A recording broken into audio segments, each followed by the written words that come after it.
ప్రభువునందు ప్రేమల దేవుని వారలారా, మీకు తెలుసా, పూర్వము మన పాపముల నుంచి మనము విడుదల పొందుకోవాలి అని అంటే పరిశుద్ధ గ్రంథము ప్రకారము ఆనాడు మోసే ధర్మశాస్త్రంలో నియమించిన ప్రకారము మనిషి చేసిన పాపము నిమిత్తము పాప పరిహారార్థపరిగా ఒక గొర్రెను కానీ లేదా పక్షిని కానీ లేదా ఏదైనా కానీ ఒక జీవిని బలి ఇవ్వడం జరుగుతుంది. అందుకే మన పాప పరిహారార్థ బలిగా ఒక గొర్రెను వధింపవలసి ఉన్నదని ఆ యొక్క లేఖనాల ద్వారా మనకు తెలియబడుచున్నది. అయితే ఈనాడు మనము చేసిన పాపముల నిమిత్తము ఎవరో ఒకరి బలి కావాలి, ఎవరో ఒకరు రక్తాన్ని చెందించాలి.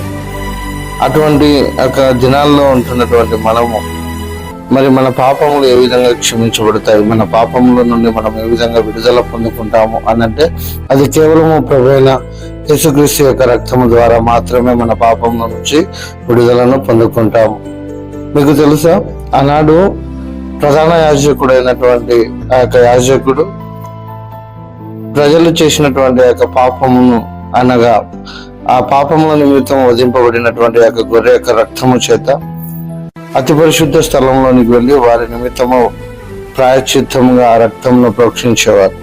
కానీ మరలా పాపంలో పడినప్పుడు మరలా ఆ యొక్క బలిని అర్పించలేక ఎన్నో పాపాలు చేస్తూ దేవునికి దూరమైన వారు చాలా మంది ఉన్నారు.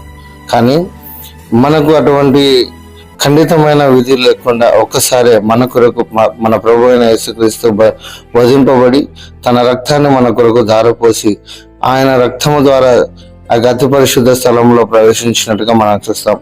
ఆ అతి పరిశుద్ధ స్థలంలోనికి ఆయన ద్వారా ఎవరైతే రక్షణ పొంది ఉన్నారో వారు వెళ్ళుటకు మనకు అధికారం ఇచ్చాడు. అందుకే హెబ్రీయులకు రాసిన పత్రికలో ఈ మాట ఉంటుంది, మనము ధైర్యముగా కృపాసనము వద్దకు చేరుదాము అనే మాటను మనము చూడగలుగుతాం. ఎందుకు ధైర్యంగా అతి పరిశుద్ధ స్థలంలోనికి వెళ్తాము అని అంటే మన ప్రధాన యాజకుడైన యేసుక్రీస్తు ద్వారా మనము మన పాపముల నుండి విడుదల పొందుకొని అతి పరిశుద్ధ స్థలమైనటువంటి పరలోక రాజ్యంలో మనము చేరబోతున్నాం. అటు